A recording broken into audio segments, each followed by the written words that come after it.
ಒಂದು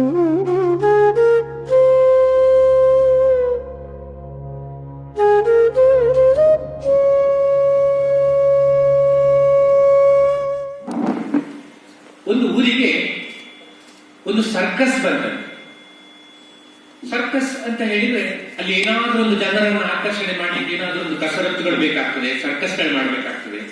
ಆ ಸರ್ಕಸ್ಗೆ ಒಬ್ಬ ಒಂದು ಕೆಲಸ ಕೇಳ್ಕೊಂಡು ಬಂದಾಗ ಅವನ ಹತ್ರ ಕೇಳಿದ್ರು, ನೀನೇನ್ ಮಾಡ್ತೀಯಪ್ಪ ಅಂತ ಕೇಳಿದ. ಅವನು ನಾನು ತಿಂತೇನೆ ಅಂತ ಹೇಳಿದ. ತಿನ್ನುದ ಏನು ಅಂತ ಅವ್ರಿಗೆ ಆಶ್ಚರ್ಯ ಆಯ್ತು.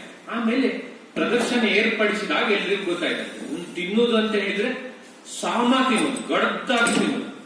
ಒಂದು 30 ಇಡ್ಲಿ, ಒಂದು 25 ಮಸಾಲೆ ದೋಸೆ, ಒಂದು 30 ಪ್ಲೇಟ್ ಶಾವಿಗೆ ಬಾತು, 2 ಬಕೆಟ್ ಚಟ್ನಿ ಸುರಿದು ಸರಿಯಾಗಿ.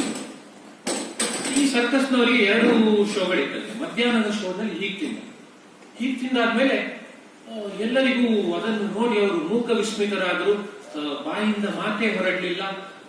ಬೆರಳನ್ನ ಮೂಗಿನ ಮೇಲೆ ಇಡಬೇಕು, ಹಣೆಯಲ್ಲಿ ಇಡಬೇಕು ಗೊತ್ತಾಗದೆ ಇತ್ತು. ನೋಡಿದ್ರಂತೆ ನಿಂತ ನಿಲುವಿನಲ್ಲಿ.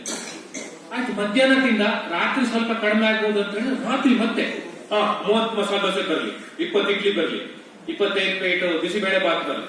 ತಿಂದ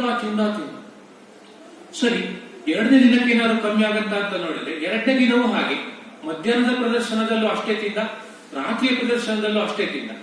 4 ದಿನ ಆಯ್ತು, 1 ವಾರ ಆಯ್ತು, 15 ದಿನ ಆಯ್ತು. ಇವ್ನು ತಿಂತಾನೆ. ಜನರೆಲ್ಲ ದಂಡುಗಟ್ಟಿ ಬರ್ಲಿಕ್ಕೆ ಶುರು ಮಾಡಿದಂತ, ಏನ್ ತಿಂತಾನಪ್ಪ ಇವನು, ಎಷ್ಟು ತಿಂತಾನಪ್ಪ ಇವನು ಅಂತ.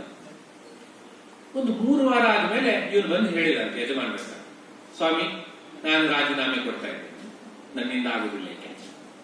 ಅವರಿಗೆ ಮನಸ್ಸಿನ ಒಳಗೆ ಒಂದು ಅಳುಕಿತ್ತು.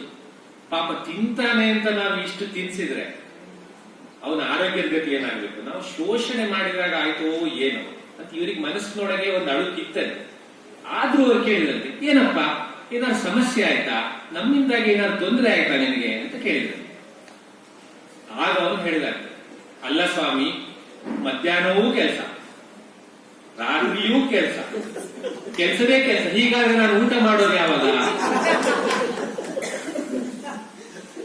ಅಂತ ಕೇಳಿದ. ನಮ್ಮ ಇದಕ್ಕೆ ಏನು, ಅದಕ್ಕೂ ಇದಕ್ಕೂ ಏನ್ ಸಂಬಂಧ ಅಂತ ನಾನು ಹೇಳ್ತೀನಿ. ಈ ಕಾದಂಬರಿಯಲ್ಲಿ ರಾಜಶೇಖರ್ ಅವರು ಏನ್ ಮಾಡಿದ್ದಾರೆ ಅಂತ ಕೇಳಿದ್ರೆ, 10 ಅಥವಾ 100 ಪಾತ್ರಗಳ ಸೃಷ್ಟಿ ಮಾಡಿದ್ದಾರೆ. ಒಂದು ಪಾತ್ರ ಮುಗಿಯುವಷ್ಟರಲ್ಲಿ ಇನ್ನೊಂದು ಪಾತ್ರ, ಅದರ ಕೆಲಸ ಆದ ಕೂಡಲೇ ಮತ್ತೊಂದು ಪಾತ್ರ, ಅದಾಗುವಾಗ ಮಗದೊಂದು ಪಾತ್ರ, ಪಾತ್ರಗಳ ಮೇಲೆ ಪಾತ್ರಗಳು ಬರ್ತಾ ಪಾತ್ರಗಳ ಸಂದಣಿಯೇ ನೆರೆಯುವ ಹಾಗಾಗ್ತದೆ. ಹಾಗಾಗಿ ನಾವು ಕೇಳ್ಬೇಕಾಗ್ತದೆ, ಪಾತ್ರ ಪರಿಚಯ ಮಾಡ್ತಾ ಹೋದ್ರೆ ನೀವು ಕಾದಂಬರಿ ಬರೆಯೋದು ಯಾವಾಗ ಕೇಳ್ಬೇಕಾಗ್ತದೆ. ಆ ದೃಷ್ಟಿಯಲ್ಲಿ ಅವ್ರು ಬರೆದಿದ್ದಾರೆ. ಅಂದ್ರೆ ಬಹಳ ಒಳ್ಳೆಯ ಕಾದಂಬರಿನೇ ಬರೆದಿದ್ದಾರೆ. ಹೀಗೆ ಬಹಳಷ್ಟು ಪಾತ್ರಗಳು ಇಡೀ ಕಿರಿದು ತುಂಬಿರುವ ಕಾರಣ ಎಲ್ಲ ಪಾತ್ರಗಳ ನೆನಪು ನನಗೆ ಉಂಟು ಅಂತ ಹೇಳಿಕ್ ಸಾಧ್ಯ ಇಲ್ಲ. ಈಗ ನಾನೇ ರಾಜಶೇಖರ್ ಅವರನ್ನೇ, ಅದೇ ಗೋವಿಂದ ಹೆಗ್ಡೆ ಅವರ ತಮ್ಮ ಗಣಪತಿ ಹೆಗ್ಡೆ ಅವರ ಮಗಳು ಶಾಲಿನಿ ಅವರ ಗಂಡ ಮಾಬಲ್ ಹೆಗ್ಡೆ ಅವರ ತಮ್ಮ ಇವರಿದ್ದಾರಲ್ಲ ರವಿ ಹೆಗ್ಡೆ ಅವರ ಮೊಮ್ಮಗ ಇವನಿದ್ದಾನಲ್ಲ ಗಜಾನನ್ ಹೆಗ್ಡೆ, ಅವನ ಪಾತ್ರ ಚೆನ್ನಾಗಿ ಬನ್ನಿ ಅಂತ ಹೇಳಿದ್ರೆ ಪಕ್ಕನೆ ಅವರೇ ಕನ್ಸಿದಾಗ ಹೌದೌದು ಇವನಿಷ್ಟು ಧೈರ್ಯದಿಂದ ಆತ್ಮವಿಶ್ವಾಸದಿಂದ ಹೇಳ್ತಾ ಇದ್ದಾನೆ ಅಂದ್ರೆ ಬಹುಶಃ ಸರಿಯಾಗಿರ್ಬೇಕು ಅಂತ ಅವರು ಭಾವಿಸಿದ್ರು. ಅಷ್ಟು ಪಾತ್ರಗಳು. ಇದು ಒಂದು ವಿಶೇಷ ವೈಶಿಷ್ಟ್ಯ. ಇದರಿಂದ ತೊಂದರೆ ಏನೂ ಇಲ್ಲ. ಅದು ಯಾಕೆ ಅಂತ ನಾನು ಮುಂದೆ ಹೇಳ್ತೇನೆ.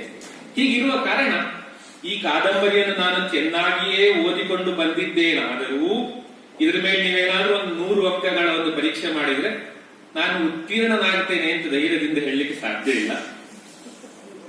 ಆದ್ದರಿಂದ ಇದು ಈ ಕಾದಂಬರಿಯ ಸ್ವರೂಪವನ್ನು ಕುರಿತು ಅದರ ನೆಲೆಯ ವಿವೇಚನೆಯನ್ನು ನನ್ನ ದೃಷ್ಟಿಯಲ್ಲಿ ಕಂಡ ಹಾಗೆ ನಾನು ಹೇಳುವುದು. ಒಂದು ಇದರ ಬಗ್ಗೆ ವಿರಾಮದಲ್ಲಿ ಮೆಲುಕಾಡುತ್ತಾ ಇದರ ವಿಷದ ಅಂಶಗಳೇನು, ವೈಶಿಷ್ಟ್ಯಗಳೇನು, ನಾನಿದನ್ನು ಹೇಗೆ ಗ್ರಹಿಸಿದ್ದೇನೆ, ನನಗೆ ಇದು ಯಾಕೆ ಇಷ್ಟ ಆಯಿತು ಅಂತ ಹೇಳುವ ಒಂದು ಪರಿ ಇದಾಗ್ತದೆ ಅಂತ ನಾನು ನಿವೇದಿಸಿಕೊಳ್ತೇನೆ. ಮತ್ತು ಎಲ್ಲ ಪಾತ್ರಗಳ ಹೆಸರು ನನಗೆ ನೆನಪಿಲ್ಲ ಅಂತ ನಾನು ನಿರ್ವಂಚನೆಯಿಂದ ನಿರ್ಲಜ್ಜನಾಗಿ ನಿಸ್ಸಂಕೋಚವಾಗಿ ನಿವೇದಿಸಿಕೊಳ್ತೇನೆ. ಆಯ್ತೆ. ಈಗ ಈ ಕೃತಿಯ ಸ್ವರೂಪ ಏನು ಅನ್ನೋದ್ರ ಬಗ್ಗೆ ಹೇಳ್ತಾ ನಾನು ಒಂದೊಂದು ಕಥೆಗಳನ್ನು ಹೇಳಿಕೊಂಡು ಅದರ ಮೂಲಕ ಆ ಕೃತಿಯ ಸ್ವರೂಪದ ವಿಚಾರಕ್ಕೆ ಬರ್ತೇನೆ.